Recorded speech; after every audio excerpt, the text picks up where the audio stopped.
4 दशक के बाद जिस नियम का उपयोग करके प्रस्ताव आया, वो प्रस्ताव नियम अनुसार ही नहीं है। ये नियम को मानते ही नहीं है मान्यवर, और फिर कहते हैं कि हमें बोलने नहीं देते। मान्यवर, कुछ सदस्यों ने कहा कि माइक के कारण आया है, माइक बंद हो रहा है। अभी गिरिराज जी भी खड़े होकर बोल रहे थे पप्पू जी के खिलाफ, तो माइक बंद कर दिया। गिरिराज जी का भी बंद होता है मंत्री होने के बावजूद। ऐसा नहीं है भाई, ये सदन नियमों से चलता है, और जो नियम अनुसार नहीं करेगा, डिसिप्लिन से नहीं करेगा, उसका माइक बंद ही हो जाएगा, और उसका माइक बंद हो ही जाना चाहिए।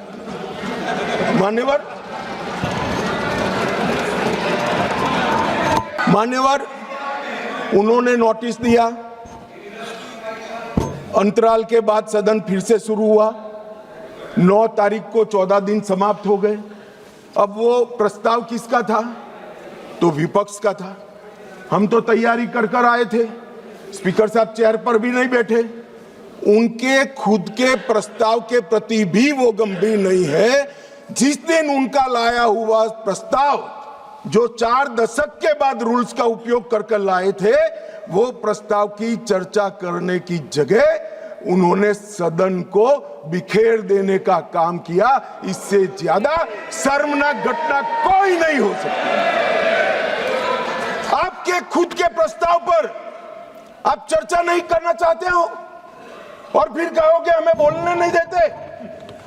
बिजनेस एडवाइजरी कमेटी ने सबकी सहमति से 9 तारीख मुकर्रर की थी मान्यवर, वो भी बैठे थे। हम सबको मालूम है, बोलने के विषय बिजनेस एडवाइजरी कमेटी तय करती है, सदन का बिजनेस एडवाइजरी कमेटी करती।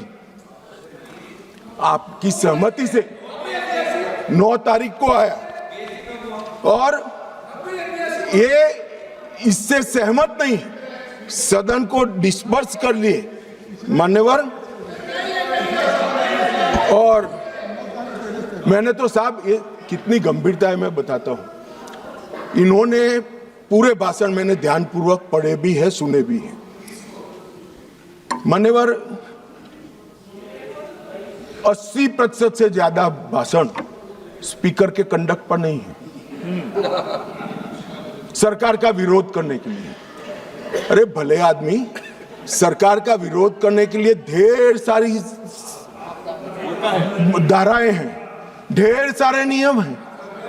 आप सरकार का विरोध करने के लिए आज लोकतंत्र के गरिमा का प्रतीक लोकसभा स्पीकर पर आप सवालिया निशान देते। मान्यवर, तीनों बार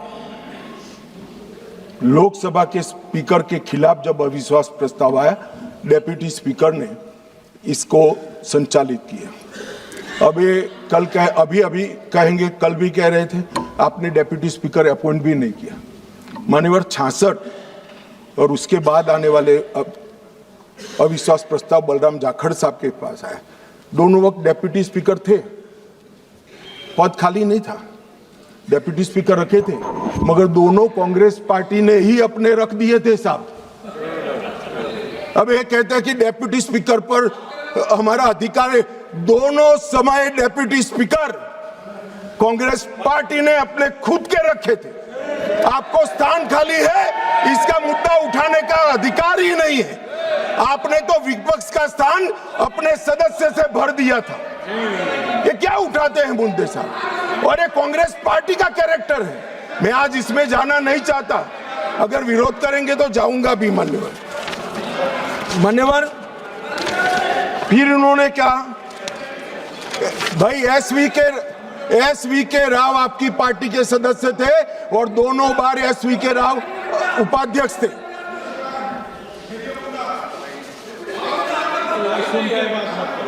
भैया 54, एक मिनट बैठ जाओ। 1954 उपाध्यक्ष श्री एम अनंतशयनम अयंगर कांग्रेस पार्टी के थे। 1966 एसवी के राव उपाध्यक्ष, वो भी कांग्रेस पार्टी के थे। आप तो विपक्ष को इसका भी, हमने तो कम से कम खाली रखा है आपके लिए। आपने तो खाली भी नहीं रखा, सत्ताधारी पार्टी से ही भर दिया। मान्यवर हमें परंपराएं सिखाते हैं।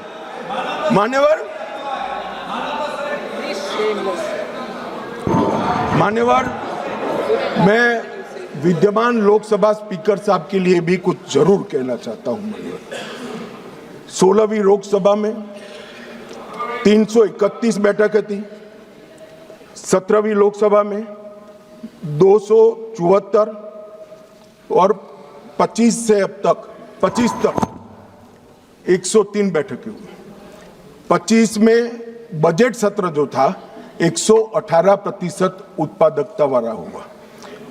इंदिरा गांधी जी के समय से अब तक एवरेज उत्पादकता 16वीं लोकसभा की 91%, 17वीं की 91% और 18वीं की इतने डिस्टर्बेंस के बावजूद भी 91% रही है।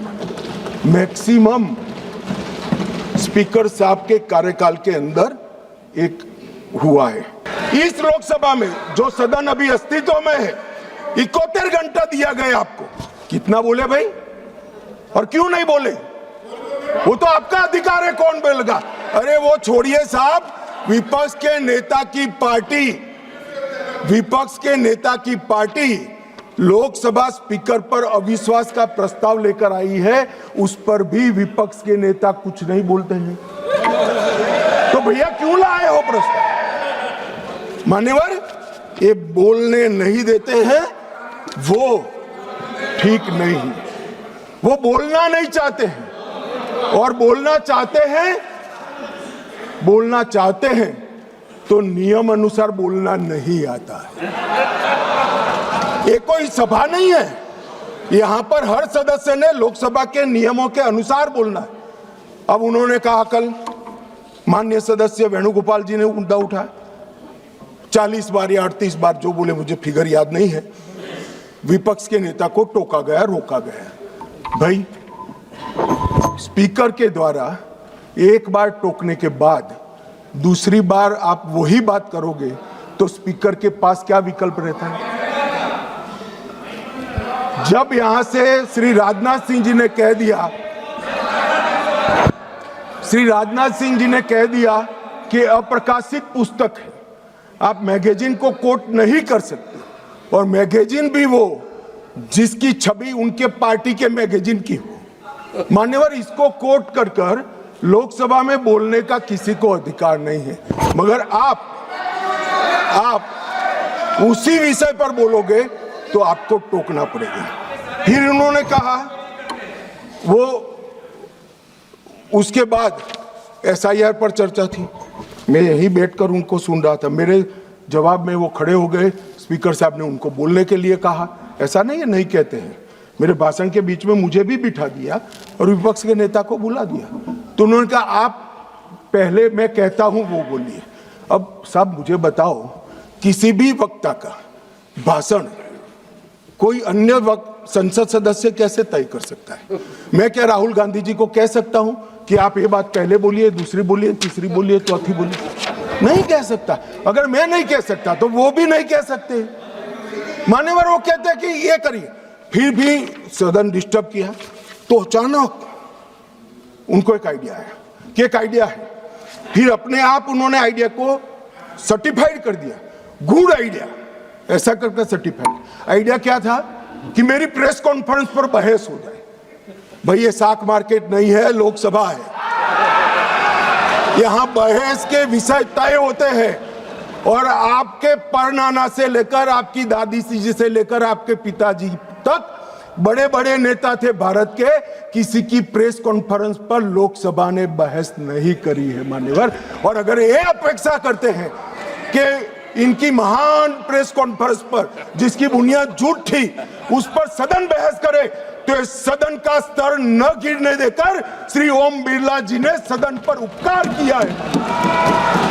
मेंशन ऑफ थैंक्स में विपक्ष को 34% समय दिया गया, और 18वीं लोकसभा में 45%, और शून्यकाल में विपक्ष की भागीदारी मान्यवर 55% रही है, 55%।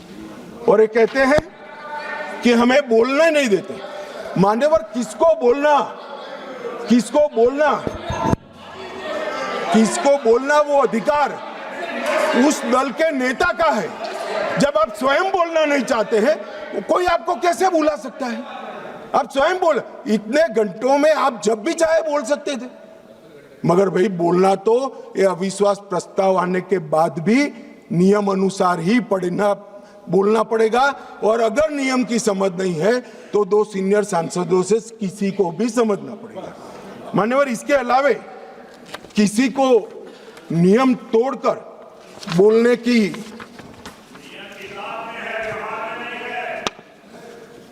ये व्यवहार पर भी आता हूं, थोड़ी देर ठहर जाइए। मान्यवर, ये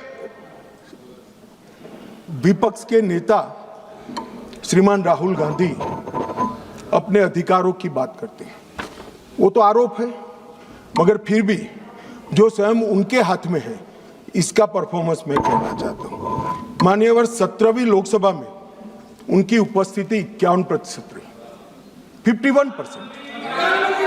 मान्यवर, राष्ट्रीय औसत 67% है।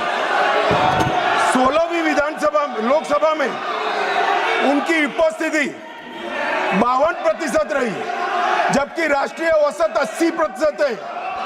और 15वीं लोकसभा में उनकी उपस्थिति 43% रही, जबकि राष्ट्रीय औसत 76% है। मान्यवर, मान्यवर, सरकारी विधेयक पर चर्चा में हिस्सा नहीं लिया है। वो कहते हैं हमें बोलने नहीं देते। मान्यवर, 16वीं लोकसभा में और 17वीं लोकसभा में 19, 20 और 21 राष्ट्रपति अभिभाषण पर हिस्सा नहीं लिया। 19, 20, 22, 23 केंद्रीय बजट पर चर्चा में हिस्सा नहीं लिया। और एक बिल छोड़कर एक भी विधेयक में भी चर्चा पर हिस्सा नहीं लिया। 18वीं लोकसभा 25 में केंद्रीय बजट पर की चर्चा में भाग नहीं लिया। और मान्यवर, उनकी पार्टी 4 दशक के बाद हम सब अफसोस कर रहे हैं ऐसा प्रस्ताव लेकर आई है। ये स्पीकर साहब की निष्ठा पर सवाल करने वाला जो प्रस्ताव रखा है उस पर भी उन्होंने हिस्सा नहीं लिया। अब ये कहते हैं हमें बोलने नहीं देते। मेरा कहना है कि वो बोलना नहीं चाहते। मान्यवर, कई सारे ऐसे विधेयक है, बहुत महत्वपूर्ण युगांतकारी विधेयक है। भूमि अधिग्रहण हिस्सा नहीं, संविधान का 122वां संशोधन हिस्सा नहीं, आधार प्रणाली हिस्सा नहीं, मुस्लिम महिला तलाक विधेयक हिस्सा नहीं, जम्मू कश्मीर पुनर्गठन विधेयक हिस्सा नहीं, 370 को रद्द करना हिस्सा नहीं, नागरिकता संशोधन सीएए हिस्सा नहीं, महामारी रोग संशोधन विधेयक हिस्सा नहीं, पूरा शीतकालीन सत्र अनुपस्थित रहे, भारतीय न्याय संहिताओं के 3 युगांतकारी कार्यक्रम आए, बिल आए, हिस्सा नहीं, इनकम टैक्स सुधार का बिल आया, हिस्सा नहीं, वित्त विधेयक 24 हिस्सा नहीं,